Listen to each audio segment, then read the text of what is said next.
নমস্কার, আমি মৌ। আজ আমি আপনাদের যে গল্পটি পাঠ করে শোনাবো সেটি বিমল করের একটি সরস প্রেমের মিষ্টি গল্প, বিচিত্র প্রেম। আশা করি গল্পটি আপনাদের ভালো লাগবে। আর যদি আমার গল্প পাঠ আপনাদের একটুও ভালো লেগে থাকে তাহলে অবশ্যই আমার গল্প পাঠের সঙ্গে থাকবেন। ধন্যবাদ। শুরু করছি আমার আজকের গল্প পাঠ, বিমল করের একটি সরস প্রেমের মিষ্টি গল্প, বিচিত্র প্রেম। দিন চারেক হলো অতুল বাড়ি ছাড়া, পাড়া ছেড়েই পালিয়ে এসেছে। যেরকম কেচ্ছা হয়ে গেল বাড়িতে, তারপর কোনো ভদ্রলোকই আর মুখ দেখাতে পারে না। অবশ্য এই মুখ আর দেখার মতনও নেই, 4 দিনেই চুপসে গেছে। গালে দাড়ি জমেছে বিস্তর, চোখে হলুদ হলুদ ছোপ ধরেছে, মাথার চুলে জটের গন্ধ। তবু এই মুখী একজনকে অন্তত না দেখালেই নয় বলে অতুল রেল স্টেশনের ডাউন প্ল্যাটফর্মের একেবারে শেষ প্রান্তে এসে বসে আছে। এখন এদিকে কোনো গাড়ি টাড়ি নেই, কখনো সখনো 2-1টা মালগাড়ি যাচ্ছে।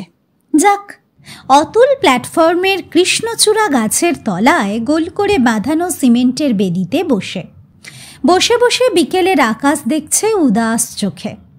মাঠ ঘাট নজর করছে বিষণ্ণভাবে, লম্বা লম্বা নিঃশ্বাস ফেলছে, সিগারেট টানছে ঘন ঘন, আর থেকে থেকে দূরে ওভারব্রিজের দিকটা লক্ষ্য করছে। অতুলের অপেক্ষার অবসান হলো আরও খানিকটা পরে। বিকেলের আলো যখন মাঠ ঘাট ছেড়ে শূন্যে উঠে পড়েছে এবং ক্রমশই ফিকে হয়ে মিলিয়ে যাচ্ছে, তখন প্রীতি কাছাকাছি আসতেই অতুল আবার বড় করে নিঃশ্বাস ফেলল। খুঁটিয়ে দেখতে লাগলো প্রীতিকে। অতুলের মতন লণ্ডভণ্ড চেহারা নয়, মোটামুটি ফিটফাট, ছাপা শাড়ি, কলাপাতা রঙের ব্লাউজ, চোখ মুখ পরিষ্কার।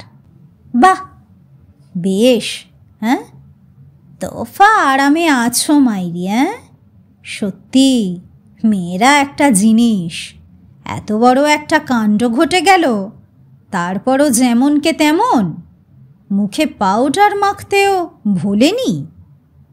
অতুলের রীতিমতো অভিমান হলো, কিংবা হয়তো ক্ষুব্ধই হলো সে। প্রীতি এসে সামনে দাঁড়ালো, নজর করে দেখতে লাগলো অতুলকে। তারপর একটা ইস শব্দ করল। দুঃখে না বিরক্তিতে বোঝা মুশকিল। অতুল বলল, যাক, তাহলে এসেছো। আমি ভাবছিলাম আসবে না। ক্ষোভের গলাতেই বলল অতুল। প্রীতি বলল, বাহ, কাজকর্ম সেরে আসবো না?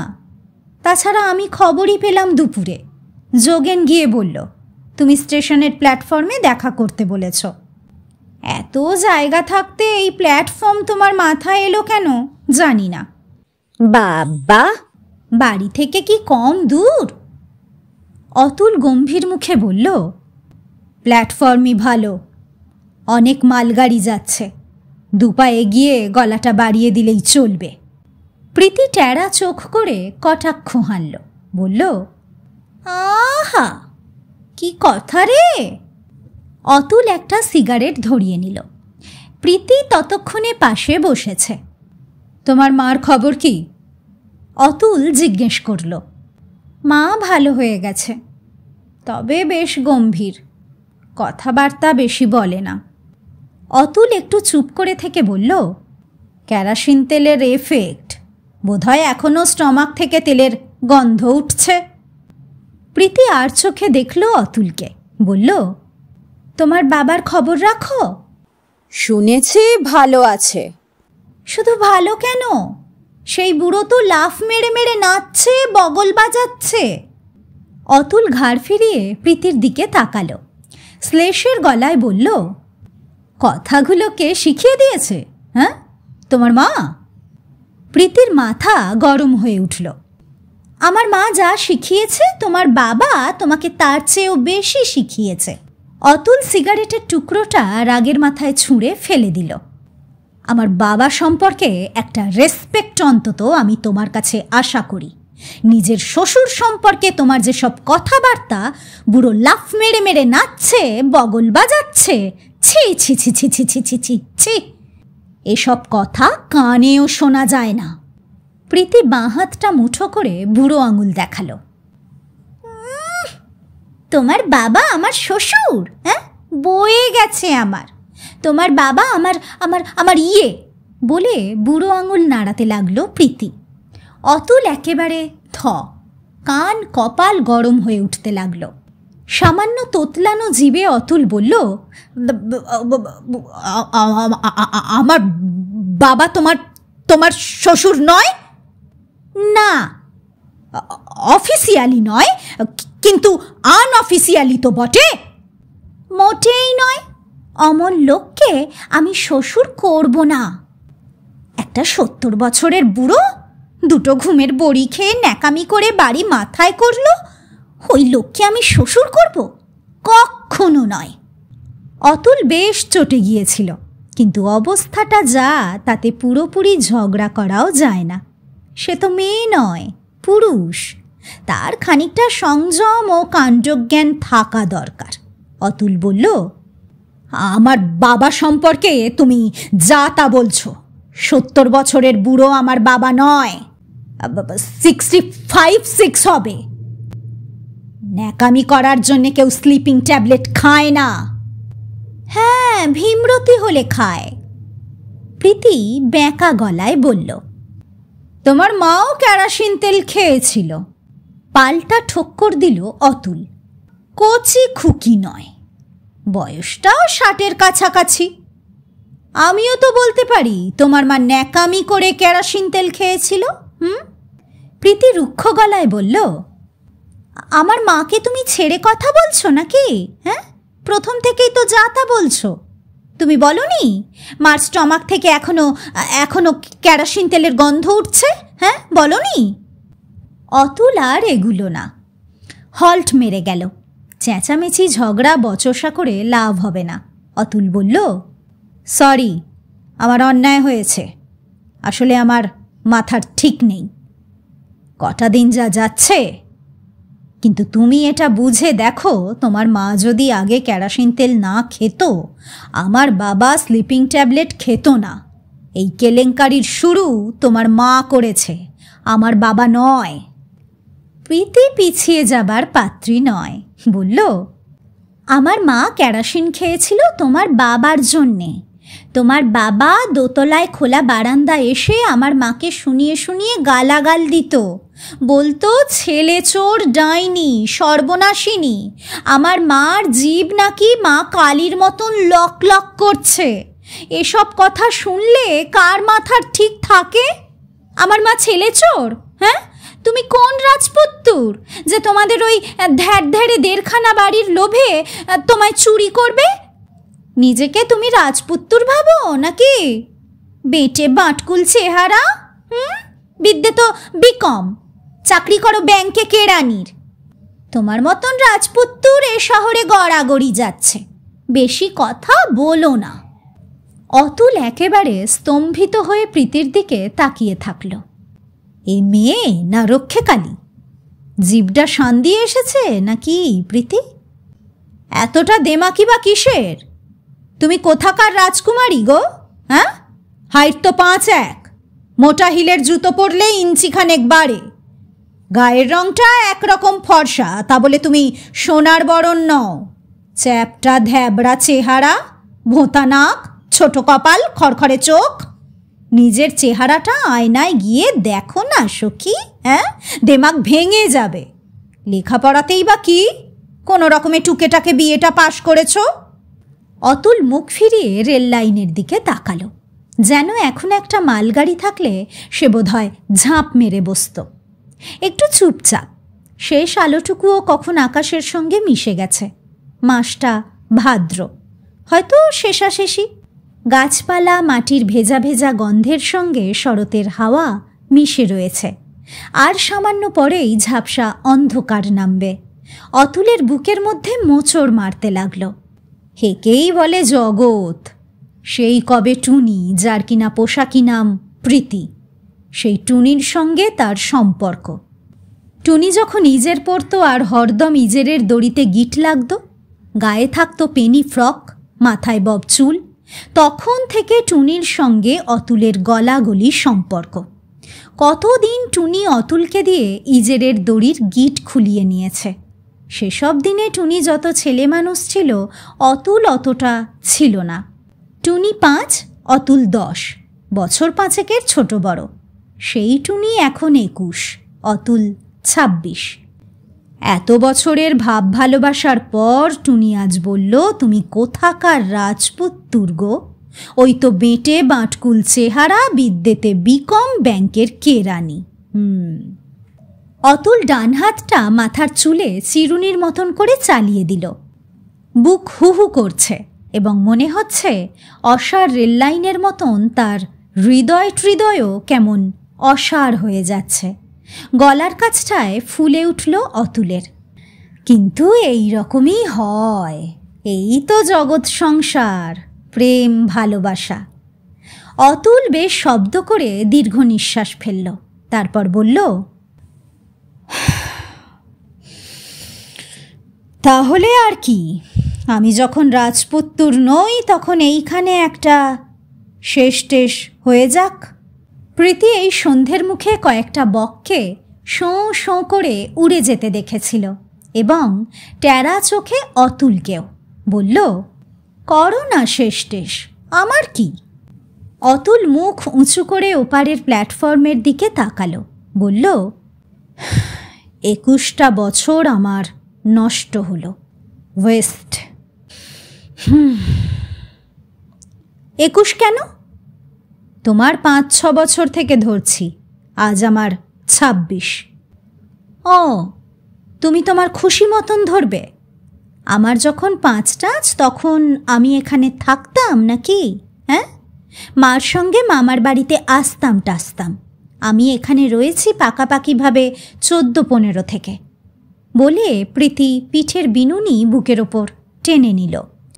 বিনুনি নিয়ে কারুকর্ম করতে করতে বলল, 21 থেকে 10 বাদ দাও, তাহলে থাকছে 11। 11 বছরের সম্পর্ক বলতে পারো। অতুল যদি পুরুষ মানুষ না হতো হয়তো কেঁদে ফেলত। মেয়েরা কি এই রকম নিষ্ঠুর হয়?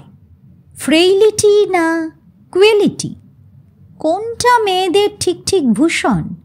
কথার জবাব দিল না অতুল, আবার একটা সিগারেট ধরালো।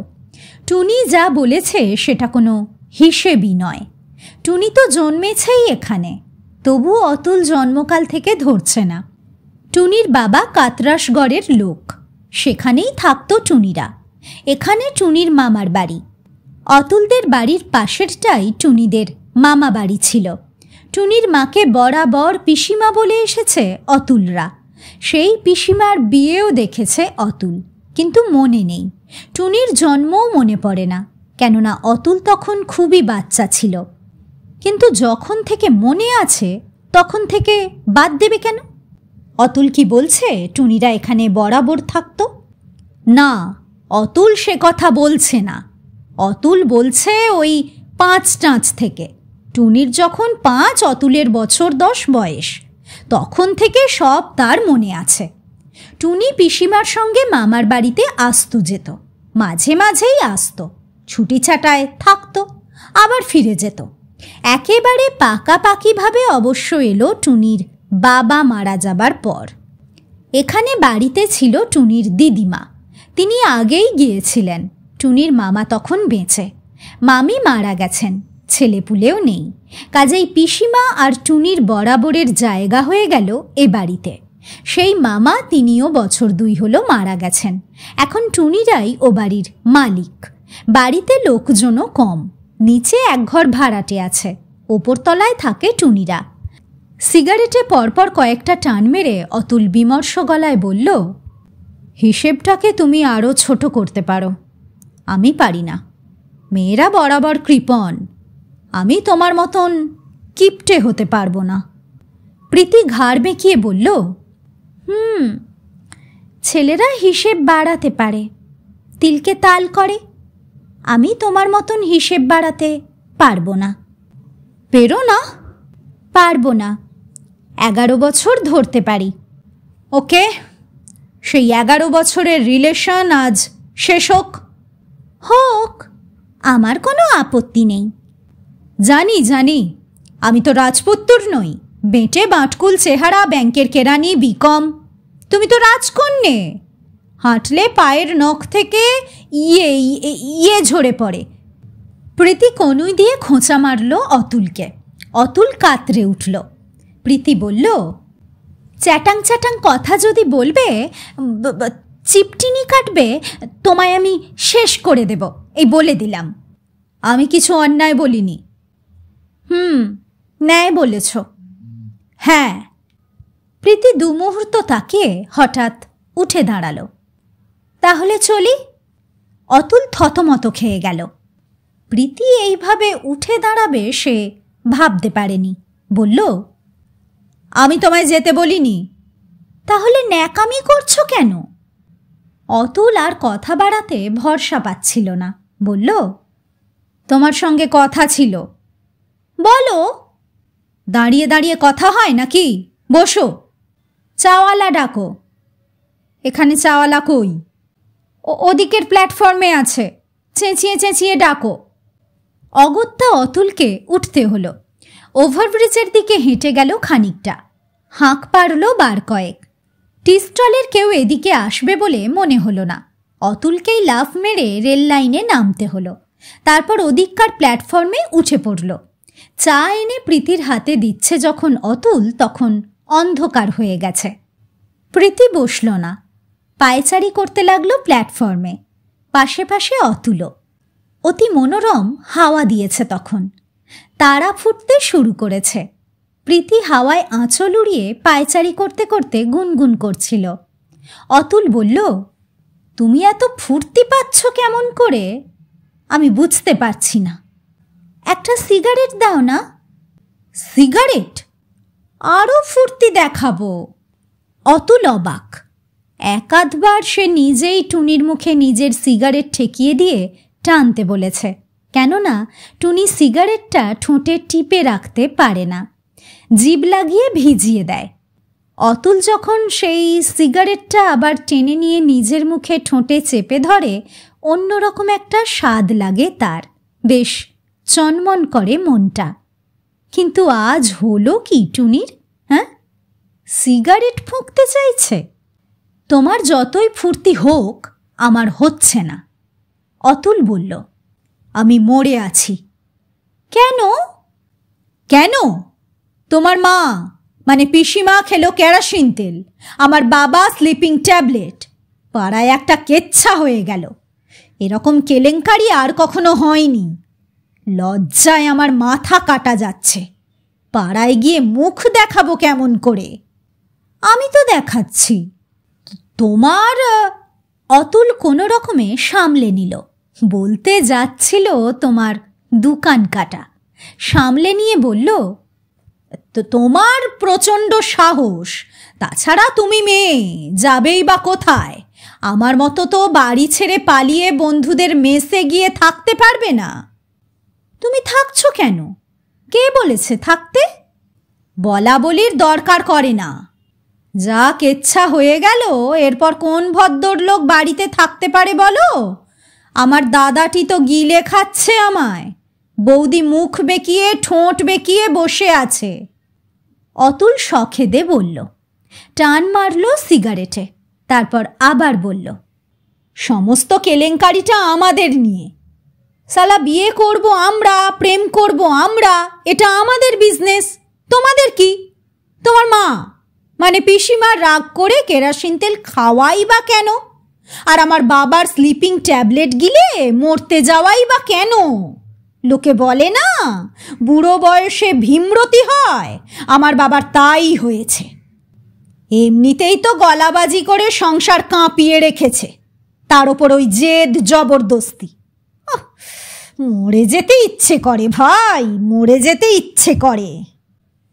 প্রীতি হেসে ফেলল। অতুল বলল, হেসো না, হেসো না। হাসার ব্যাপার এটা নয়। আমার বাবা একটি ওয়ান্ডার। ছেলেকে জব্দ করতে কোনো বাপ ঘুমের ওষুধ খায় শুনেছ? হ্যাঁ, শুনেছ? প্রীতি আরও জোরে হেসে উঠল। হাসতে হাসতে নুয়ে গেল। হাসছ? হ্যাঁ, হাসছ? অতুল বলল, তোমায় জব্দ করতে না আমার মাকে জব্দ করতে? পিসিমাকে জব্দ করতেও হতে পারে, তবে ওটা সেকেন্ডারি, আমারটাই প্রাইমারি। প্রীতি অতুলের গায়ে ঠেলা মারল কাঁধ দিয়ে, বলল, তুমি ঘোড়ার ডিম বুঝেছ, তোমার কোনো ব্যাপারই নেই। নেই না মশাই, তোমার কেসই এটা নয়, মাকে নিয়েই সব ঝাট। মা রোজ রোজ তোমার বাবার মানে মামার, এখন মামাই বলি, মামার হম্বিতম্বি গালিগালাজ তরপানি শুনতে শুনতে মনের দুঃখে কেরাসিন খেয়েছিল। পুরো বোতল খায়নি, আধ বোতল কি সিকি বোতল হতে পারে। আজকালকার কেরাসিনে যা জল, কতটুকু আর কেরাসিন পেটে গেছে। বলতে বলতে প্রীতি ফট করে অতুলের মুখ থেকে সিগারেটটা টেনে নিল, নিয়ে নিজেই বার দুই টানল, টেনে থু থু করে ছুঁড়ে ফেলে দিল প্ল্যাটফর্মে। অতুল ভয়ে ভয়ে চারদিকে তাকালো, কেউ যদি দেখে ফেলে। প্ল্যাটফর্ম ফাঁকা। অতুল বলল, পিসিমা কেরাসিন তেল খেয়েছে শুনেই বাবার ঘুমের বড়ি খাবার জেদ চেপে উঠল বলছো? হ্যাঁ, তার বলতে তুমি কেরাসিন তেল খেয়ে আমায় জব্দ করবে ভাবছো? দাঁড়াও, আমি ঘুমের ওষুধ খাবো, এই আর কি। প্রীতি হাসছিল। অতুল মাথা চুলকে বলল, আমার একটা ডাউট আছে, বাবা মাত্র দুটো বড়ি খেয়ে ইয়ে হবে কেমন করে ভাবলো? হ্যাঁ, ঘুমের ওষুধ পেলই বা কোথায়? প্রীতি বলল, ঘুমের ওষুধ না কচু, সোডার ট্যাবলেট খেয়েছে, কে আর দেখতে গেছে। অতুল জোর করে অস্বীকার করতে পারল না। প্ল্যাটফর্মের শেষ প্রান্তে পৌঁছে এবার ওরা ফিরতে লাগলো। অতুল বলল, বাবার এই ছেলে মানুষের কোনো মানে হয় না, সমস্ত বাড়িতে একটা রই রই পড়িয়ে দিল। পাড়াময় রটে গেল জনার্দন বাবু ঘুমের ওষুধ খেয়ে মরতে গিয়েছিল। স্ক্যান্ডেল। আমার মাটিও ওই রকম, তবে তোমার বাবার মতন অতটা নয়। অতুল চুপ করে কয়েক পা হেঁটে এলো, তারপর বলল, দুজনের এই জেদাজেদি কেন আমি বুঝতে পারি না। কে কাকে জব্দ করবে তার প্রতিদ্বন্দ্বিতা করছে নাকি? প্রীতি কিছুক্ষণ কথা বলল না, না বলে অতুলের বাঁ হাত নিজের ডান হাতে ধরে দোলাতে লাগল। যখন বেশ জোরে জোরে ওদের হাত দুলছিল তখন আচমকা হেসে ফেলে প্রীতি বলল, তুমি একেবারে কাঁচকলা, কিচ্ছু বোঝো না। বুঝবো কি? এর কিছু বোঝা যায় না। যায় মশাই, যায়। কি যায় বলবো? বলো। তোমার বাবা লোকটি আমার মার সঙ্গে যৌবন বয়সে খুব প্রেম করত। অতুল প্রীতির হাত থেকে হাত ছাড়িয়ে নিয়ে লাফ মেরে উঠল, বলল, প্রেম মানে বাবার ভাষায় প্রণয়? আগে হ্যাঁ, প্রণয়, পাশাপাশি বাড়ির ছেলে মেয়ে, এর বয়স থেকেই প্রণয়। যা যা। অতুল হাঁচির শব্দর মতন যা যা করল। প্রীতি বলল, মোটেই যা যা নয়, তোমার বাবা একটা কোনো সাহস নেই, ভীতু, ডরপোক্কা। মার বিয়ে হয়ে গেল, তোমার বাবার আর তো কোনো ক্ষমতা হলো না, মার ওপর রাগ নিয়ে বসে থাকলো। সেই জের এখনো চলছে। অতুল সন্দেহের গলায় বলল, আমার বাবা তোমার মার সঙ্গে প্রেম করতো কে বলেছে? দেখেছি। প্রীতি শটান গলায় বলল, তুমি দেখেছ? হ্যাঁ মশাই, দেখেছি। তোমার বাবার দেওয়া একটা বই মা এখনো কি যত্ন করে রেখে দিয়েছে। তাতে কি লেখা আছে জানো? লেখা আছে, আমার আদরের ধন লক্ষ্মীমণিকে।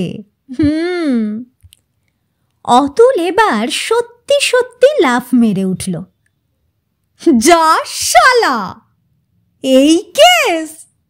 কি বই মাইরি? চন্দ্রশেখর। এই বইয়ের কথা তুমি আগে বলনি তো। আগে ছাই আমি দেখেছি নাকি?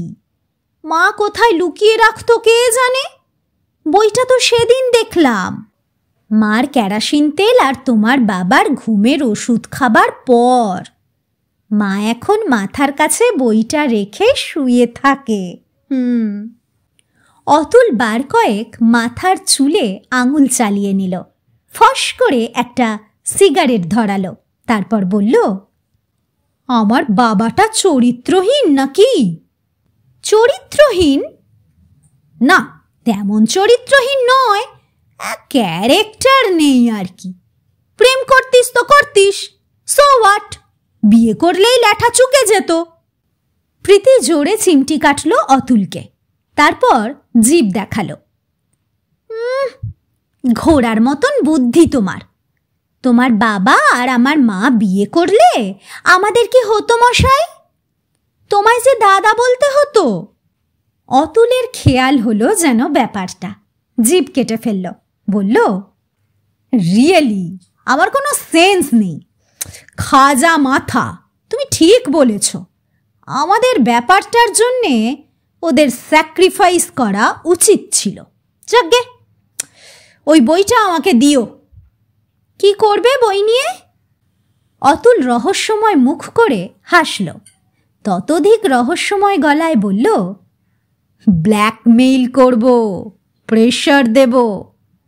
তোমার আমার ব্যাপারে বাবা এবার যদি ঝামেলা করে, বইটা আমি আমার মার হাতে তুলে দেব। হ্যাঁ, মা একটিবার শুধু দেখুক আমার ফাদার মশাই কাকে আদরের ধন লক্ষ্মীমণি বলতেন। হ্যাঁ, ব্যাস ওতেই হয়ে যাবে, কিচ্ছু আর করতে হবে না আমাদের, বুঝলে? প্রীতি একটুর জন্যে থমকে দাঁড়ালো, তারপর দমকা হেসে উঠল। হাসি আর থামতেই চায় না, হাসতে হাসতেই বলল, ভীষণ বুদ্ধি তো তোমার। হ্যাঁ, তো বুদ্ধি ওই মাথায় ধরে রেখেছিলে? দেখি দেখি। বলে প্রীতি হাত বাড়িয়ে অতুলের চুলের ঝুঁটি ধরে মাথাটা নিজের মুখের কাছে নামিয়ে নিল। তারপর চকিতে একবার চারপাশ দেখে নিল প্ল্যাটফর্মের, কেউ নেই। অতুল মুখ তুলে ভেজা গালের ওপর হাত বোলাতে বোলাতে বলল, বড্ড দাড়ি হয়ে গিয়েছে, স্কিনে টাচ করল না। দুজনেই হেসে উঠল একসঙ্গে, হাসতে হাসতে ওভারব্রিজের দিকে এগিয়ে চলল।